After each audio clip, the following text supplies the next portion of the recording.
Hey, welcome, all my right thinkers. Thanks for tuning in to check out your boy, E Farm Thinker, right out here in the lab, in the wee hours of the morning, doing what I do for you.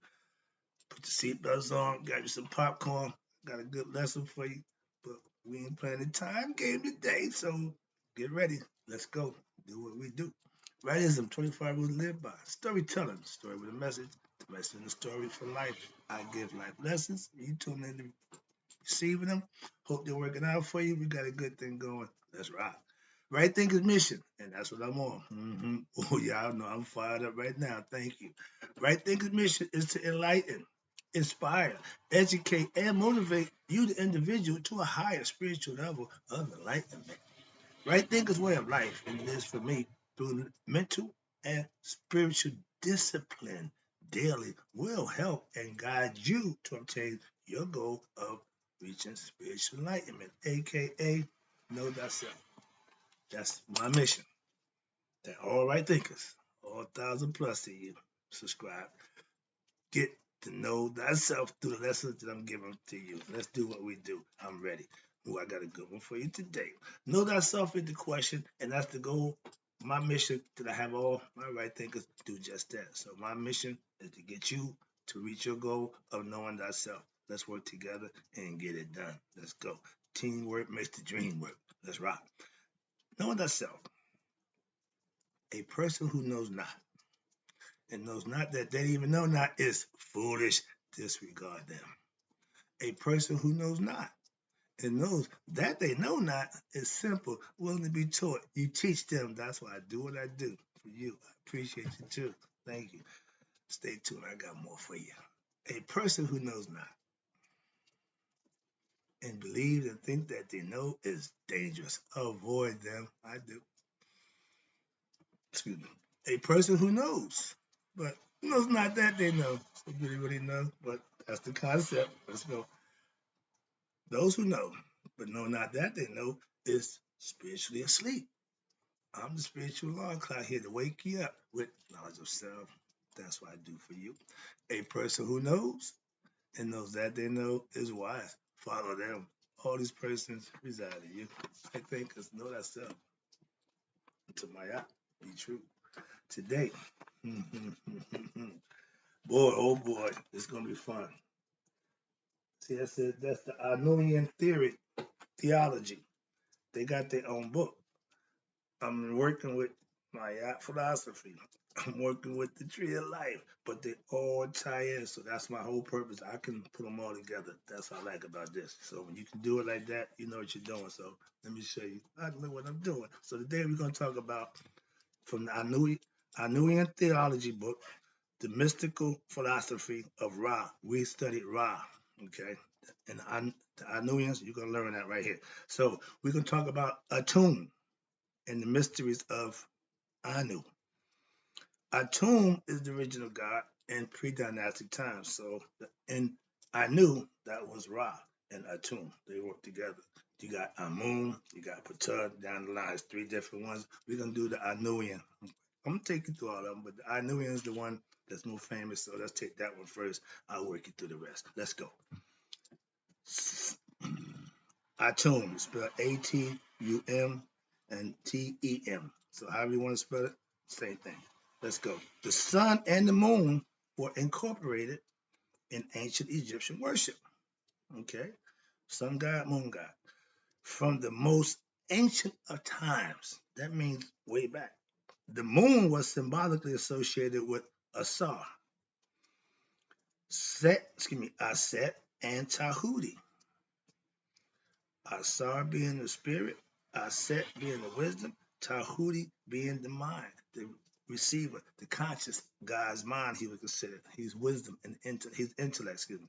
So while the sun was symbolically associated with Ra, Ptah, and Amun, told you about them. Now, according to the ancient creation story, and we have a few of them, this is just one of them. The supreme being took the form of what? Sun. Let there be light, God, and arose out of the primeval ocean. Okay. Before there was anything there, the Mr. guy here, he said, let them. So that's what the story goes. Everybody got the story. So now, according to One version, Ra arose in a boat, along with the Enoch of gods and goddesses, aka the Pahute, or the Enoch, excuse me. That's 9 gods. Now, according to another story, here we go, we got a few different versions. The supreme, according to another story, supreme being arose out of from the primeval hill on a piece of solid land in the primeval ocean, was in the form of Atum. When he rose out of the land, he was in the form of Atum, Tum or Tem, Temtum, any way you want. You substitute the T with the U with the E. So the supreme being, watch this, who manifests as what? The rising sun out of the what? Primeval ocean is known by various names. Again, these are Atum, Tum or Tim, or Ra-Tem.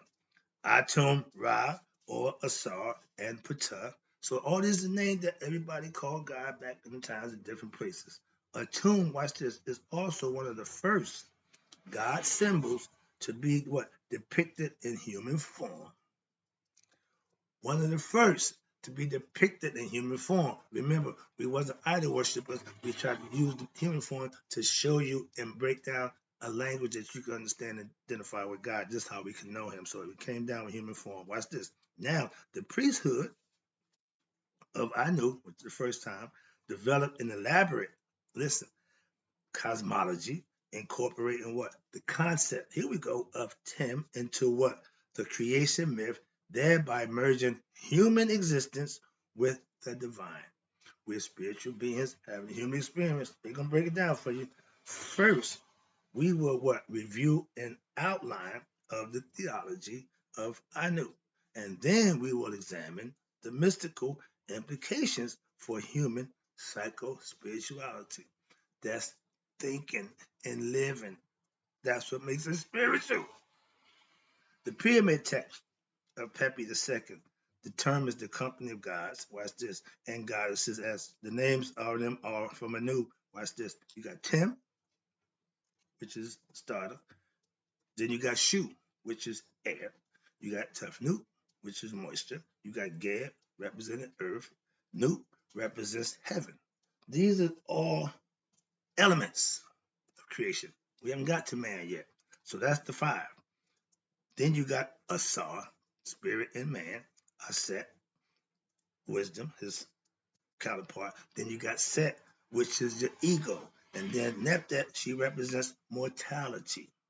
Those are all different aspects of your character that you can perfect. And as you go along, you'll see what it means. The tree of life does that for you. That's why I'm working on both of them. Now, in the pyramid text of Pepi II, the following account is given about the emergence of who? Atum or Tim. He who was born in the new primeval waters, we know that. So everything came from the new. The new is the element of nothing. Possibility, but really nothing. Chaos. He brought into out of chaos, he brought order. That's your girl, Maya. But watch this. He who was born in the new primeval waters, which means before the sky came into being, before earth came into being, meaning Nut and Geb, before they came into being, before the two supports came into being, before the quarrel took place between who?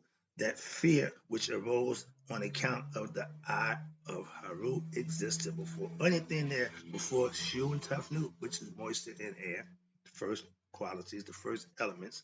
Quarrel, the first, before the quarrel between Haru and Set, there was still something going on. Okay.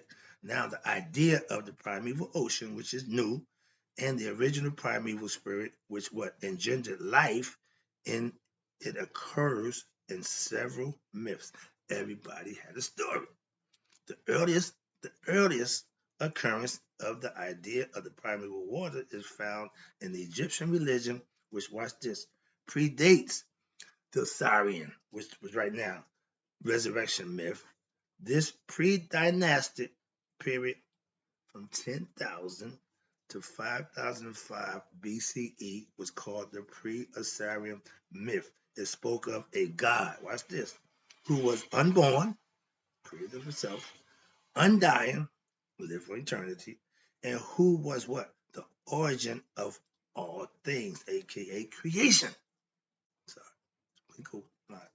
This deity was unnameable, again, unfathomable, transcendental, genderless, and without form, although encompassing all forms. The Nebuchadnezzar, he encompassed all forms. That's the concept. Watch this. Now, this being was who? God of light, which illuminates all things, and thus was later associated with who? The sun, the forms of Ra or Tim, and with Haru, who represents that which is up there, in essence, the divine spirit. That concept has been around a long time. Haru, the spirit that's in you, that's been the concept in Egypt forever. This form of Haru is what? Is the ancient one which predates the form of Haru Sa Asar, meaning the Haru from Asar and Set. Haru, the spirit set a long time ago before they even came up with the story of Asar and Aset, giving birth to him. Remember, in one story, Haru is born grown. So this Haru spirit is ancient. Haru, the son of who? Osiris and Isis. It goes on before then. The hieroglyphic spelling of the ancient form is like a rope, a knot with a face, a little cup, a bird. I don't read hieroglyphics. I understand a few of them, but I didn't study it because I put my study time into learning what I need to know. Reading hieroglyphics wasn't going to make me any smarter. I understand how my man Tahuti Mons does it, and I agree, but that wasn't on my agenda. I was just getting knowledge. Tum, what's this? Tem or Temu is an ancient Egyptian name. For who? For the deep and boundless abyss of what? Consciousness, from which the phenomenal universe was born and created. We use Khepera or Khepri, my man, the dung beetle, which represents what? The morning sun, which is becoming. This form is also associated with what? The young Haru. Haru in the horizon. Watch this. Is also known. Ready for this one? The first monument ever built is the Sphinx. The Sphinx real name is Haru on the horizon. Haru Arket. Haru Kahuti. Okay, so the Sphinx was built for the pyramids.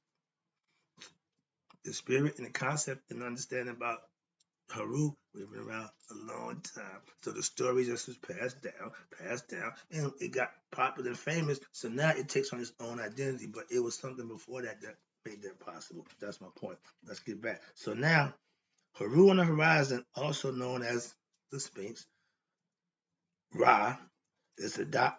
Ra resembled by a circle with a dot in it. The dot represents you. And that one, and God represents Ra. Watch this. And Ra represents the daytime sun. Hello. Which sustains creation. Tum comes from what? The root Tim, to be, when complete. In the morning, the sun rising is Khepri or Haru on the horizon. He rises in Khepri. He goes high noon, he's at Ra, full tilt. Going down, he going to Tum. Tum is the sunset and going in, going out. And Tum means to what? To complete, fullness, or timim, which means to make an end of. Makes sense. Also, Tum is regarded as what? The evening or the setting sun. They used to say set, but that was the job now, but Tum is the original concept. So in the western sky, the sun rises in the east, it sets in the west. West to them was the death. Death means to them, you go into the west, that means you die. Okay? Now, symbolizing what? The completion of the end of your journey of the day and symbolically your life.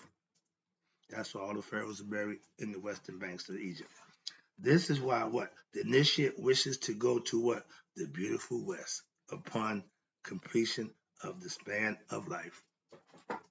Y'all want to go to heaven? Yeah, but we want to go to the west. So different concept Same concept, but different the way you present it. Same thing. But the way you get there, there's the difference. It's the work that you put in how you live your life according to Mayat. That's why the heart was weighed on the scale against Mayat. Your heart is the record keeper. The beautiful West, watch this, is what? Is the abode of Asar. That's where he stays. You want to go with him and be with him for eternity. Tomb was what? The analogous of nature to be what? The Babylonian Tiamat. Now, Tiamat had Babylonians had a god called Tiamat. Everybody had a god. The Chaldeans had, what's that? Damti, and the Hebrews, Tihon. The Greeks, Timus. Everybody had a considered God for that point. Let's move on. The sun disk. That's how you know God. That's how they represented God at one time. Okay, ancient times. The dot and the circle. Masonry teach you how to use the compass to make a circle. You need two apparatus to make a circle. The dot to put it there, and then the pencil to circumscribe the circle to make a complete 360. Okay, you can make it as wide as you want or as tight as you want. Your decision. Let's go. Let's talk about this. Sun disk, symbol of Ra. The story related to the papyrus and the Nisi Amsu is that primeval God laid an egg. That's what Gabe got the duck thing from, but okay. Laid an egg, laid an egg in what? The primeval chaotic waters. We know the primeval ocean in the noon. He laid an egg in the noon, from which what? The God, him or herself, emerged. Whenever they speak about gods in Egypt, they always make it him and her. They knew that male and female had to go together. They didn't separate the two. They knew that human and God go together. They try to understand that too. Combine, become one with God. Everything is symbolic and metaphor. But when you can manifest it, it becomes real. Watch this. While the primordial God who emerged out of the waters created or emitted what? Ra, that there be, which is the sun, or what we know as the life force. Fire, light, Ra, life force. Now you got Tahuti, my boy. The word who the word or creative medium, and then you got Ma'at, the principle of what? Cosmic order, regularity, and ceaselessness. The undying emphasis was all on these, as well as what human beings and the phenomenal world being essentially emanations from the same primeval ocean. Other words, tell of how this creator masturbated. Oh, here we go. Listen, the creator masturbated and engendered life through what? Within himself. The papyrus of Nisa Amsu further discusses the emergence. Watch this. Here we go. When Atum emerged from the noon, the primeval waters, before the sky, earth was born, and before the creation of worm or reptile, he found no place to what? Stand. Look, ain't got nowhere. Sorry about that. But Tim, therefore, represents what? He represents the first, listen, thought, which what? Com- contemplated its own existence in the vast ocean of undifferentiated consciousness, which was what? Devoid of names and forms, devoid of tangibleness, solidification, coagulation, and grossness. It had none of that. At that existence, all that existed, was subtle matter, just stuff. All right, the primeval ocean, they call it the noon. The pyramid text continued explaining how Atum continued the process of what? Creation. How? By emitting the other principles of creation in the form of the gods and goddesses as follows. Here we go. Let's talk about that. Tim, which is Atum, is he who came into being. How? Through himself. Hypertuf, thought himself into existence. So we know the power of thought to create is where it all starts, being conscious. And watch this. Tim is he who came into being through himself in Anu. He took what his phallus in his grasp, that he might create joy for himself, emitting twins, Shu, which is air, dry space, ether, and Tefnut, which represents moisture, which we got right now, water coming down from up top. The earth is 75% water, but we can't drink but 1% of it. So we need fresh water coming down. So that's the concept. They understood that. Again, working with nature. All our ancient ancestors worked with nature. Modern man, Western civilization wants to compete with nature. Moving on. In the manner, watch this. Now, in this manner, the various qualities of a matter emitted from Tim and gave form to what? The primeval ocean, and to continue to give and what? Sustain this form at every moment. Gad is the son of Shu and Tefnut. Gad, the offspring of air and moisture. They needed land. Gad represents fermentation, the earth. Now, above him represents Gad, again, here you go. Gad represents solid earth. And now you got to have what? Nut is the daughter of Shu and Tefnut, and she represents the sky, aka the heavens. And the mother of Asar, Aset, Set, and Nepet. In this story, Haru ain't born from Nut. Other stories, Nut gave birth to 5 kids. Here, only 4. Okay, so and that means you have Asar, Aset, 2 twins. Asar, Aset, Nephthys, and Aset. I mean Set and Asar brothers. Aset and Nephthys, twin sisters. Okay, they look exactly alike. Only difference is the headdress. In Egypt, headdress is important. Why? Because the headdress signifies the quality of the person that you're talking about. Moving on. Now, in creation, stories involve Kepria, which is the scarab beetle, the dung beetle, Ra in the aspect of what? The rising morning sun, the creation of a new day. He says he rose up from what? The new. And I found no place whereupon I could stand, so I worked a charm upon my heart. What the hell? I thought in my heart, I laid a foundation of Ma, and then I made every form. I was what? One by myself. Since I had not yet emitted from myself the gods Shu and Tefnut, and I've not emitted Shu, and I have not spit out from myself the goddess Tefnut. There was no other being who worked with me in creation. That's what he's saying. But what's this? For Yah who stand the Christian said he talked to the God, he told him, I'm a jealous God. He ain't God. He's telling you, I had no help. I don't need to be jealous of nobody else. I am the one. That's my concept, and I agree. Here you got, now the Perham Haru text, it says, Atum begot creation. How? By copulating with his hand. It don't stop there. There's more. Oh, there's more. His hand is his female nature, and the priest is the wife of the god who facilitates what? The god's acts of creation by what? Performing the temple rituals and attending on the shrine of the divinity. This format is the same in Anu, it's the same in the Amun system, which is in Thebes, where they practice. Now the Per M Haru text says this. Here you go. Do not be far removed from the gods. I say they may make for you what? This utterance, which they made for Ra Atum, who shines what? Every day.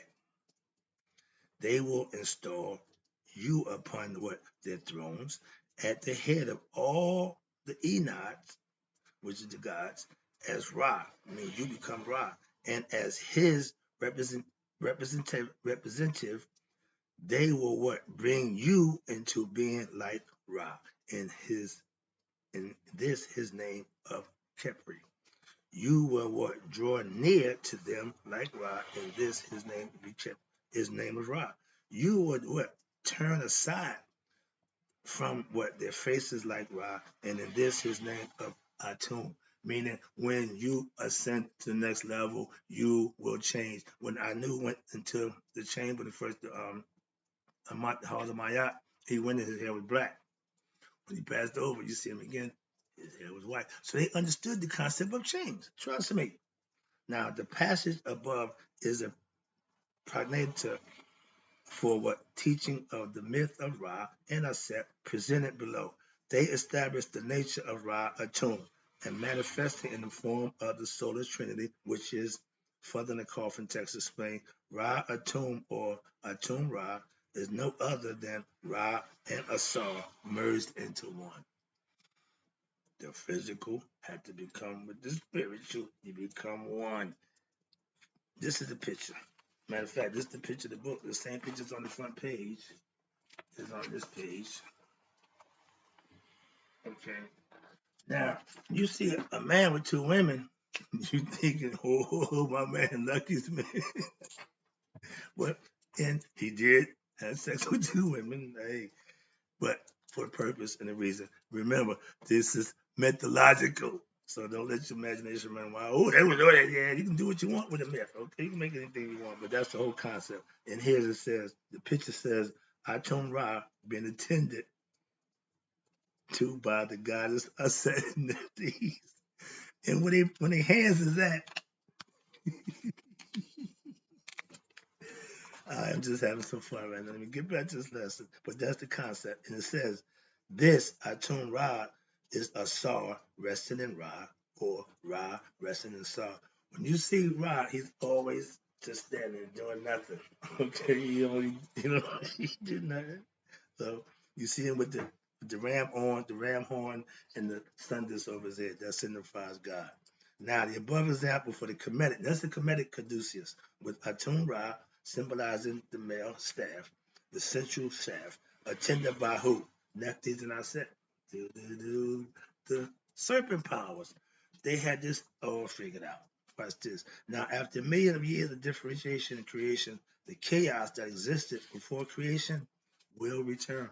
What they're saying is, right now, God is asleep. We're part of his dream. Everything is cool.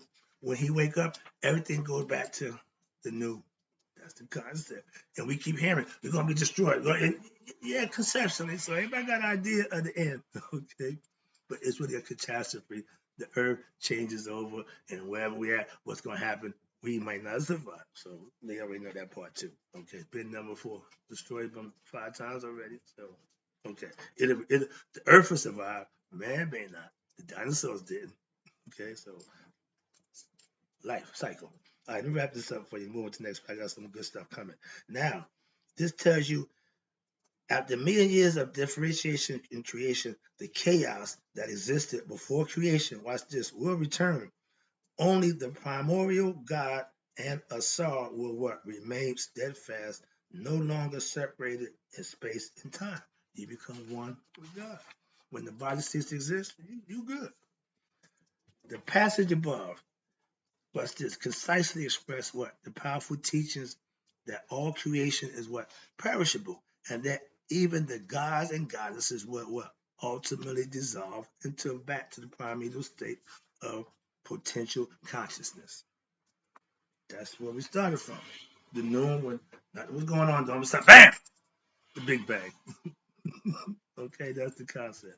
So therefore, it behooves a human being to what? Move forward, move move towards the divine, since what? That is all, that is only stable truth that exists as an abiding reality. The only real thing that can last is God. Everything else can pass away conceptually.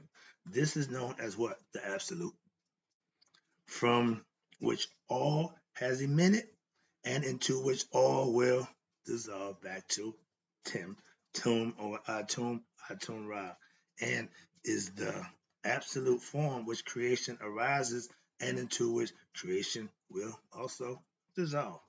A righteous person, watch this, has the choice, here you to go to the Jed and abide in Asar, live right, follow my philosophy, and do the things you need to do to merge with him, or you can wait the time passes in his boat. They said the story comes that in the doo-wop rock, when he goes down, he comes through in his boat. He has strings and ropes dangling. The phrase, swing down, sweet chariot, stop, and let me ride. It goes back to this. Why? Because he comes through in his celestial boat, and those who can reach up and grab that rope can get on board. That's the concept. I just put it together with what I know about my man George, and it works. All right, to merge with him, or either you can choose to grab the jet pillow and ride. When Rod traverses through the doo-wop, the eternal journey described earlier, illuminated. Remember, he's still shining. The doo-wop is darkness. He comes down there. Oh, it's on. When Rod come in, everybody, it's not. Yeah, those who want to get on board, you better come on. Rod coming. Okay, that's in the doo-wop. Watch this. Now watch this. He illuminates in it as he passes in his boat. If they watch this, if they choose Ra, they will be picked up and loaded onto the boat, where they will merge with Ra and experience peace, bliss, and happiness for when? For all time. That's your choice. You can continue on, or you can go on the boat and just party with Rob for the rest of your life. So I go. Now they had a book called the Book of Doo-wop, which discusses the doo-wop with the followers of Ra in mind. Watch this. While the Per M. Haru is a book of Gates, discusses the doo-wop with the followers of Asar in mind. When Ra go into the underworld, he's either in the boat from one verse, or he's coming through and he got to go to the 12 gates. You got to know the password. You got to know how to talk, because them guys at the gate, they all stay at the gate. They got knives. Okay, you got serpents, you got all kind of demons, but that's the concept. There's another story. But yeah, it ain't easy for Rod when he going to underworld. Why? He got to deal with the prophets. Remember him? That's his territory. And every time Rod defeats him and make it out, as soon as he go out the next day, a prophet's right back there in his face. This is a never ending story. That's the concept. But again, now, if they choose to stay in the doo-wop, they will what? Lead a life in the astral plane, similar to that on Earth for a certain period of time, but with a very important difference, which is what? These differences are outlined in chapter 8 of the ancient Egyptian book Coming Forth by Day. The same transcendental and non-dualistic philosophy evident in the passage above, watch this, from the coffin text, can be found in the Indian Upanishads. Before creation came into existence, Brahman, they called their god Brahman, represented the all, existed as what? Unmanifested, what we call the noon, unmanifested form. The unmanifest to what? Were created to manifestation. Like Ra out of the noon. Brahma came out of the unmanifest and manifest. From what? Himself. Again, everybody brought out from themselves. He brought forth what? Himself. Hence, he is known as what? The self-existence. All gods self-created. That's the Upanishads concept. Now, the ancient Egyptian concept of noon, here you go, is powerfully expressed in the following passage from the coffin text. What they say: I am new, the only one, without equal. I come into being at the time of what? My flood. I originated in the primeval void. I brought my body into existence through what? My own potency. I made myself and formed myself in accordance to my own desires, that which emanated from me was under my total control. Meaning I am the one, I'm always the one, I will always be the one. Once again, the initiate is to what? Discover that the divine self is the substratum of manifest creation, and that his or her deeper essence and the deeper essence of all humanity is that same self-existent divinity which brought the entire creation into being by the power of his or her own will and desire. Again, we still saying his and her. We still saying it's equal distribution. I just want to make that known.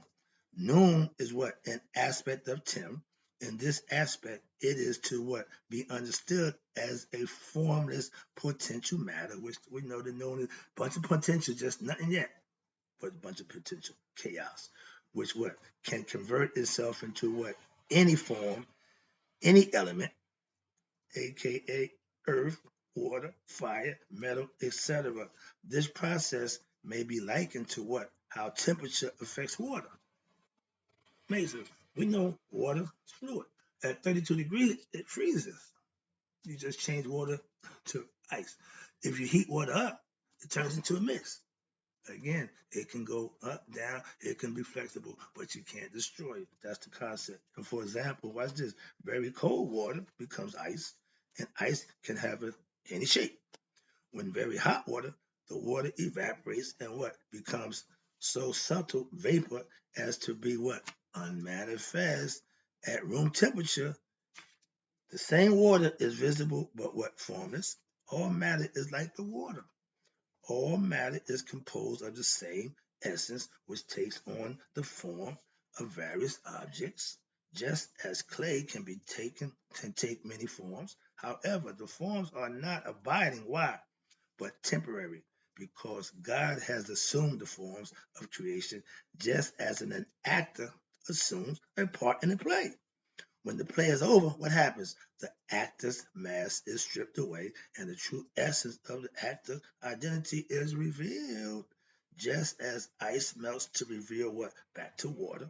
The divine self is the substratum of all that is manifest. Why?